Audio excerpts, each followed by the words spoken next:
5 स्थान बताए और बड़े सावधानी से स्मरण करिएगा उन 5 स्थानों का। शिवजी पे चढ़े हुए जल को यदि हम झेल कर अपनी नेत्रों पर लगाते हैं, मस्तिष्क पर लगाते हैं, कर्णों पर लगाते हैं, कंठ पर लगाते हैं और अपने हृदय पर लगाते हैं, तो व्यक्ति की जिंदगी में कैसा भी ग्रह का दोष हो वो धीरे धीरे समाप्त होते चले जाते। नेत्र, कर्ण, मस्तिष्क, कंठ और हृदय,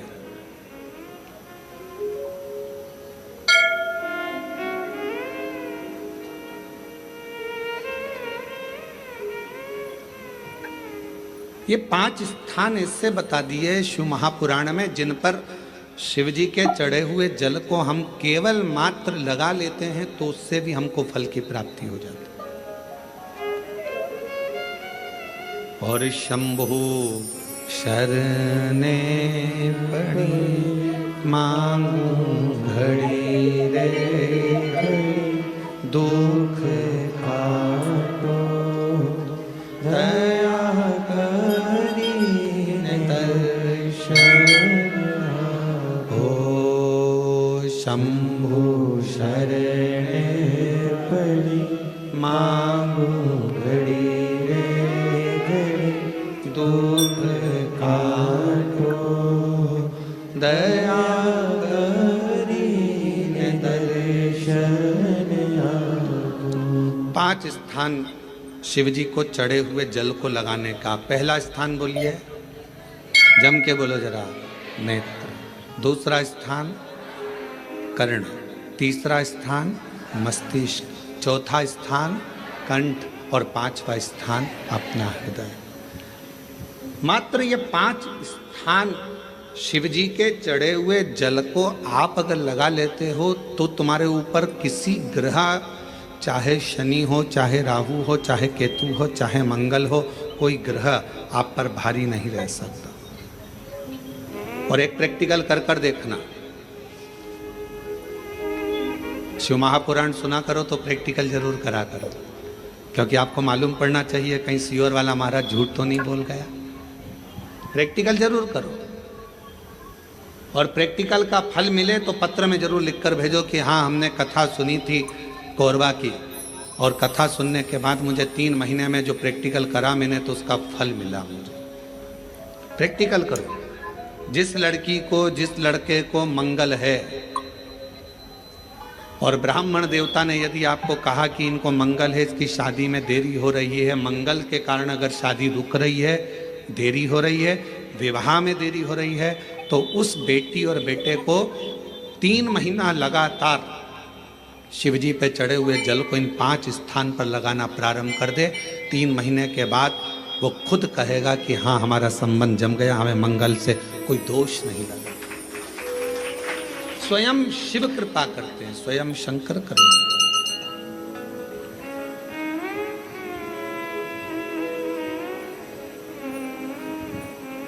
ये 5 स्थान मेरे देव अधिदेव महादेव की अविरल भक्ति के लिए, निर्मल शुद्धि के लिए है। नेत्रों पर जल लगाने से मतलब है कि जब भी मैं दर्शन करूं तो मेरे देव अधिदेव महादेव का करूं।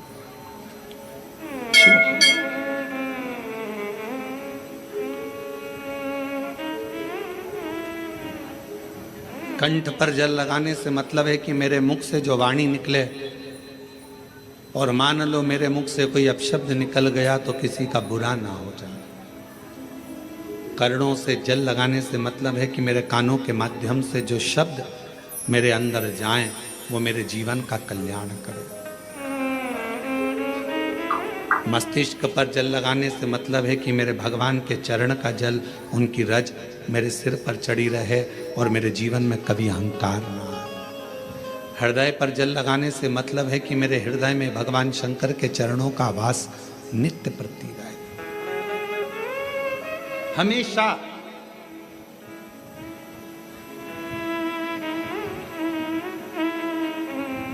अगर बड़ी बीमारी लग गई, तकलीफ आ गई, कष्ट आ गया, बहुत दुख आ गया,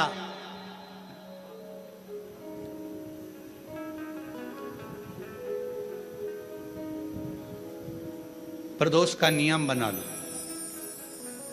शिव जी के शिवलिंग पर 5 जगह पर त्रिपुंड लगाना चंदन का। समझेंगे अच्छे से?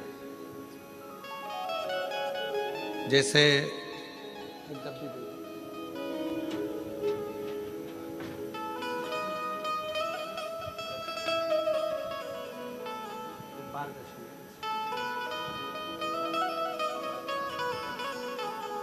जैसे मान लो शंकर भगवान का शिवलिंग है और ये शिव जी का शिवलिंग है, ये जलाधारी है, ये गणेश जी का स्थान, कार्तिकेय का स्थान, बीच में अशोक सुंदरी का स्थान।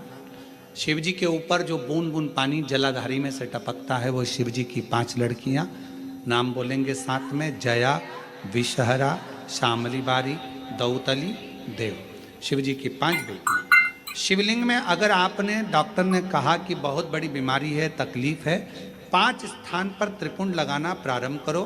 पहला, दूसरा, तीसरा, चौथा, 5वां। अर्थात शिवलिंग के कहीं पर भी भाग पर आप अगर 4 स्थान पर नीचे भी लगाएं और 1 स्थान पर ऊपर भी लगाएं, शिवलिंग के किसी भी भाग पर 5 जगह पर चंदन का लेपन करना प्रारंभ करो। उसी चंदन के भाग में से 5 जगह का नमः शिवाय बोलकर थोड़ा सा चंदन लेकर आइए कंठ पर और वक्षस्थल अर्थात हृदय पर उसको लगाना प्रारंभ करो। धीरे धीरे धीरे धीरे रोग कंट्रोल में आएगा और दुख मिटना प्रारंभ हो जाएगा। दुख मिटना। शिव जी के पंचानंद मुख से पंचाक्षर मंत्र प्रगटा है। कौन सा मंत्र है? सब बोलिए, नमः नमः। डॉक्टर कह दिया बहुत बड़ी बीमारी आ गई, तकलीफ आ गया, रोग आ गया, कष्ट, हम तो कहेंगे शिव पर भरोसा करो। शिवलिंग के 5 स्थान कोई से भी आप चुन लीजिए। 5 स्थान, 1 2 3 4 ऊपर लगा दिया 5, और अगर 5 स्थान नीचे ही लगा रहे हो तो भी 5। कोई भी शिवलिंग में 5 स्थान पर चंदन लगाना प्रारंभ करिए। उस चंदन का भाग नमः शिवाय, नमः शिवाय, नमः शिवाय, नमः शिवाय, नमः शिवाय कहकर थोड़ा सा लाकर हृदय पर, कंठ पर वो चंदन को लगाइए।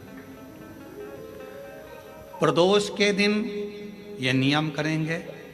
प्रदोष से अगले प्रदोष तक जो चंदन लेकर आए उसमें पानी डालकर रखना, उसको रोज प्रतिदिन लगाना। फिर अगला प्रदोष आएगा, फिर वो चंदन तैयार करना, फिर अगला प्रदोष आएगा। ऐसे अगर 24 प्रदोष आपने पूर्ण कर लिए तो बाबा की कृपा से रोग धीरे धीरे पूरा समाप्त हो जाएगा और शिव कृपा हो। शिव प्रदोष क्या बोलना है? शिव जी के पंचाक्षर मंत्र का उच्चारण सब साथ में करिए। नमः शिवाय, नमः शिवाय, नमः शिवाय ओम, नमः शिवाय, नमः शिवाय, नमः शिवाय ओम। पंचाक्षर मंत्र का उच्चारण करिए। कहते हैं शिव जी को जल चढ़ाने वाले को 3 चीजें अपने आप प्राप्त हो जाती हैं।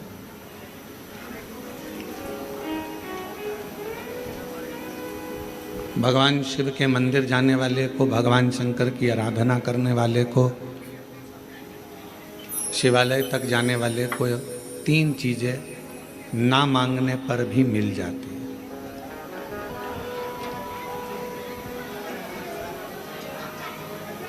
आप नहीं भी मांगेंगे ना, आप भगवान से कुछ भी नहीं मांगेंगे तो भी भगवान ये 3 चीजें आपको दे देगा। भगवान शिव आपको ये 3 चीजें प्रदान कर देगा। वो कौन सी 3 चीजें हैं जो भगवान शिव की देहली पर चढ़ते ही, भगवान शंकर की चौखट को लांघते ही भगवान शंकर के मंदिर में प्रवेश करते ही अपने आप मिल जाती, बिना मांगे। जैसे कोरबा वालों को ये कथा तो ऑनलाइन है, ये कथा होना थी सीहोर से, पर कोरबा में अगर ये चल रही है और कोरबा के लोग अगर इसको जो भी 100-150 भक्त यहाँ बैठकर अगर कथा सुन रहे हैं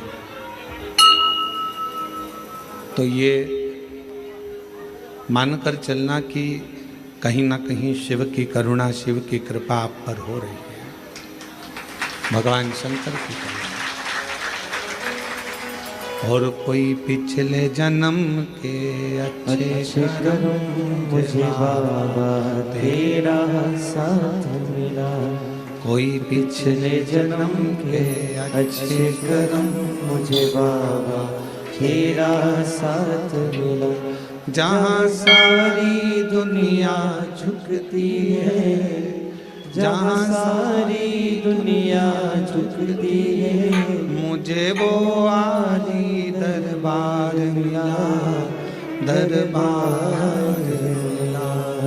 कोई पिछले जन्म के अच्छे कर्म मुझे बाबा तेरा साथ मिला, कोई पिछले जन्म के अच्छे कर्म मुझे बाबा तेरा साथ मिला। शिव कथा कह रही है कि शिव जी के मंदिर में जब आप एक लोटा जल लेकर पहुंचते हो,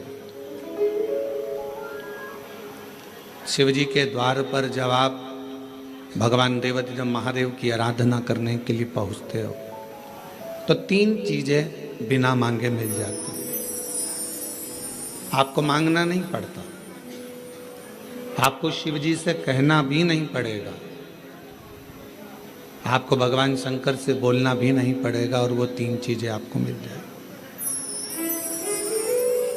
और बड़े सावधानी से जितने भी शिव भक्त आस्था चैनल पर, कोरबा वासी जो आस्था चैनल पर, फेसबुक, यूट्यूब पर कथा को श्रवण कर रहे हैं, जो कोरबा छत्तीसगढ़ की इस पवित्र धरा से टीवी पर बैठकर, टीवी के सम्मुख में और मोबाइल पर, यूट्यूब, फेसबुक पर इस पवित्र कथा को श्रवण कर रहे हैं, वो ध्यान लगाकर सुनना कि वो 3 चीजें कौन सी है जो शंकर के द्वार पर जाने पर मिल जाती है। पहले नंबर पर है मन की शांति।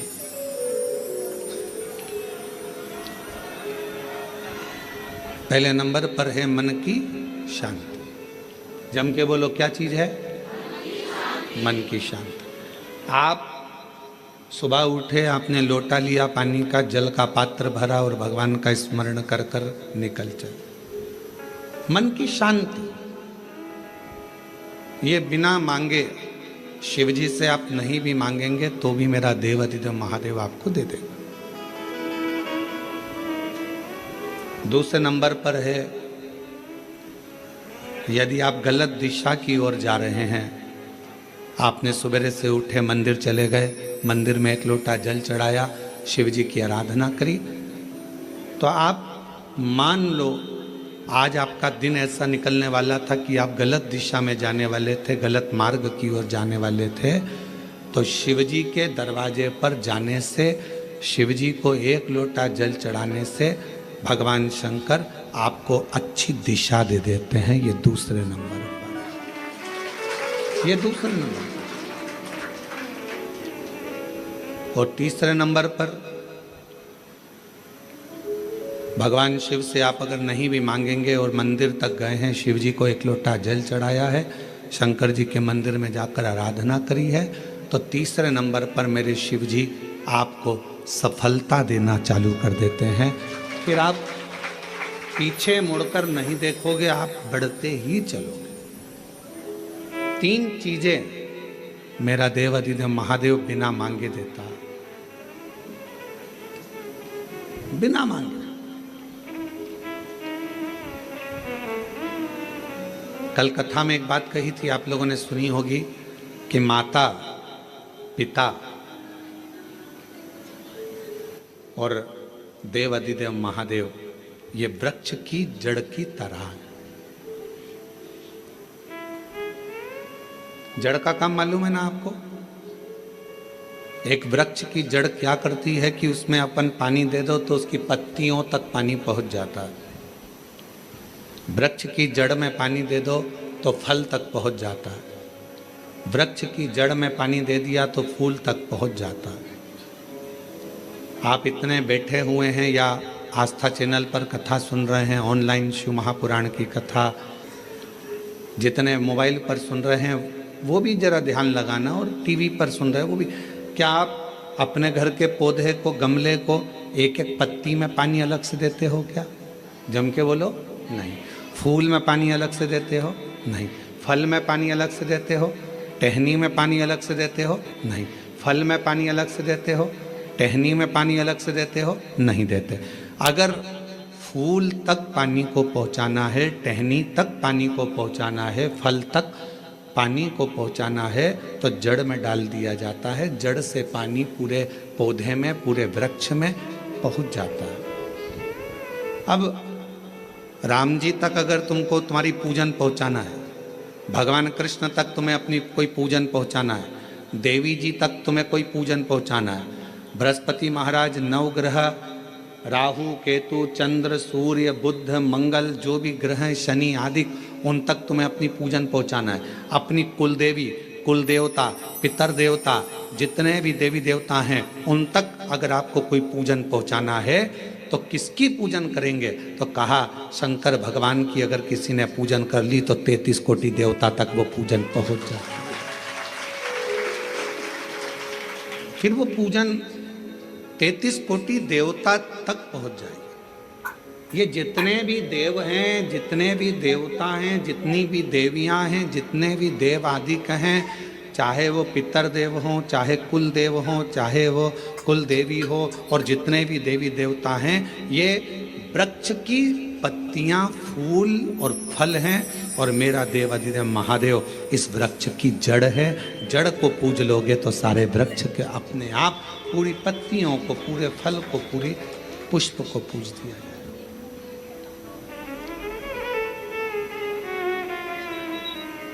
आपको एक बार कथा में कहा था, जब नवग्रह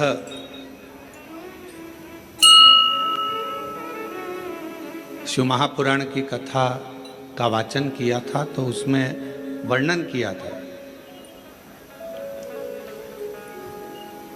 ब्राह्मण देवता ने पत्रिका देखकर ज्योतिषाचार्य जी ने अपनी पत्रिका के अनुसार, आपकी राशि के अनुसार आपको बताया कि आपको राहु लग गया।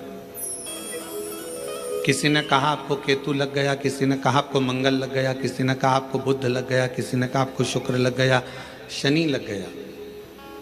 और शिव महापुराण की कथा में रुद्रखंड कह रहा है,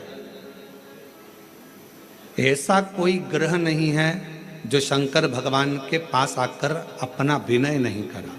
सूर्य देवता ने भी विनय करा, चंद्र देवता ने भी विनय करा, सारे बृहस्पति हो, शुक्र हो, बुध हो, मंगल हो, ये सारे देवता भगवान शंकर से आकर विनय करे थे। तो शिव जी ने इनको वचन दे दिया था कि तुम पूरे नव की नव ग्रह मेरे शिवलिंग के पास में होगे, और जो मुझे जल चढ़ाएगा वो नवग्रह देवता अपने आप शांत स्वभाव में हो जाएंगे और उनको फल प्राप्त। ये शिव का वचन। एक पूजे सब पूजे। वृक्ष की जड़ में जल दिया, पूरे वृक्ष की पत्तियों में, फल में, फूल में पानी पहुंच गया। उसी तरह शंकर भगवान का यदि भजन करा है, शिव जी का यदि स्मरण करा है, शिव नाम का यदि जाप करा है, शिव नाम में अगर हम आपको डूबे हुए हैं तो ये मत सोचना कि हम राम जी को छोड़ दिया, या हम कृष्ण जी को छोड़ दिया, या हम देवी जी को छोड़ दिया, हमने पार्वती जी को जल नहीं चढ़ाया, हमने गणेश जी को जल नहीं चढ़ाया, हमने कार्तिकेय को जल नहीं चढ़ाया, हमने नंदी को जल नहीं चढ़ाया, हमने सूर्य नारायण भगवान को जल नहीं चढ़ाया, हमने चंद्रदेव की पूजन नहीं करी तो हमको दोष लगेगा। ना ना ना, शिव महापुराण की कथा कहती है, यदि आप अपने घर से एक लोटा जल भरकर शंकर जी को समर्पित करते हो तो सारे देवताओं की आराधना पूजन अपने आप होती चली जाती है, अपने आप। छत्तीसगढ़ की जीजी कैसा प्रश्न कर सकती है ये आप जरा सोच लेना। निकुंभ में एक छत्तीसगढ़ की बहन ने प्रश्न किया था, गुरु जी आप कहते हो कि शंकर भगवान के भक्त जब अपने प्राणों को त्याग कर जाते हैं तो शिव धाम में रहते हैं,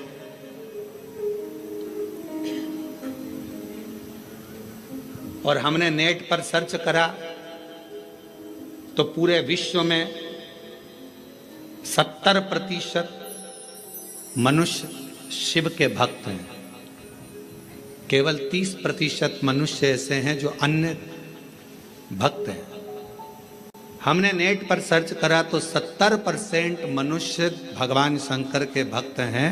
तो वो महिला ने प्रश्न करा निकुंभ में कि जब 70% शिव जी के भक्त हैं तो इतने मर मर कर वह कैलाश पे जाते होंगे तो वो तो पूरा ही भरा गया होगा।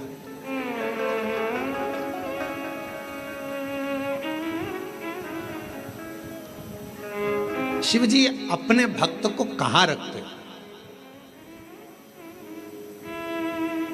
भगवान शंकर अपने भक्तों को कहां रखते हैं? तो यदि मेरी बहन अगर कथा सुन रही होगी, निकुंभ वाली जिसने प्रश्न किया था, अगर वो कथा सुन रही हो तो उनसे कहूँगा मेरे शंकर भगवान अपने भक्त को कभी भी कैलाश में यहाँ वहाँ नहीं रखते। अपने भक्त को भगवान शंकर अपने दिल में रखते हैं, जहाँ पार्वती जी का स्थान है, जहाँ माँ जगतजननी पार्वती जी का स्थान है, उस स्थान पर भगवान शिव अपने संपूर्ण भक्तों को रखते हैं। फिर कहा अगर ये भक्त अंदर रखे रहते होंगे तो भगवान इन भक्तों को, तो हमारा निवेदन है, बहुत सारी केरियां आना चालू हो गई है, अचार डालने का समय आ गया, और कुछ मेरी जीजियों ने जीजाओं ने तो डाल भी लिया होगा।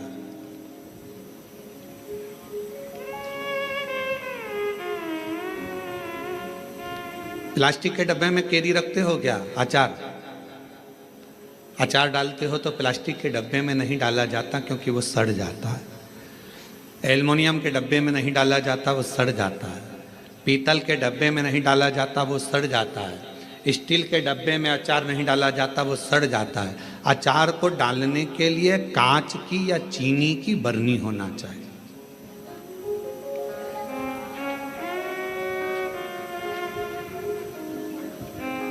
अचार को डालने के लिए कांच की बरनी हो या चीनी की बरनी हो, और उस अचार में मसाला भी रहता है ज़्यादा मात्रा में तेल भी रहता है, ज़्यादा मात्रा में नमक भी रहता है। पूरा मसाला उस अचार की बरनी में रहता है, फाँक तो कम रहती है। और वो अचार की जो फाँक है वो हर किसी को नहीं दी जाती। अचार हर किसी के आगे परोसा भी नहीं जाता। कोई खास आता है तो अचार दिया जाता।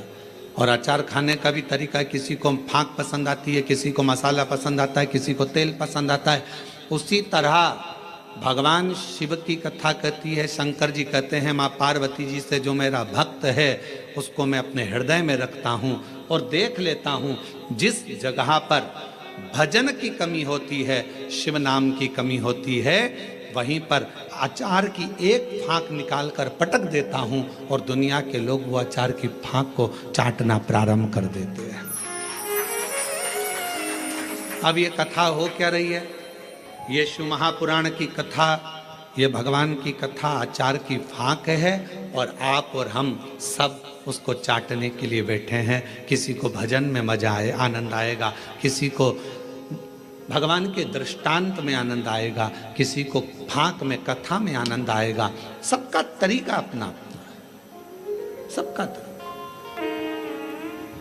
और जब सबका तरीका अपना अपना है, सबका भाव अपना अपना है, अपने अपने तरीके से लोग उस फाँक को चाटते हैं, उस तेल को, मसाले को लेते हैं, अपने अपने तरीके। श्री शिवाय नमस्तुभ्यम। हर हर महादेव। पूज्य गुरु जी की वीडियो अच्छे से देखकर समझकर आप इन उपायों को अवश्य करिएगा। वीडियो अच्छी लगे तो like share and subscribe, comment में श्री शिवाय नमस्तुभ्यम हर हर महादेव अवश्य लिख देना। जाते जाते चैनल को सब्सक्राइब अवश्य कर देना। जय श्री राम। हर हर महादेव। जय श्री महाकाल।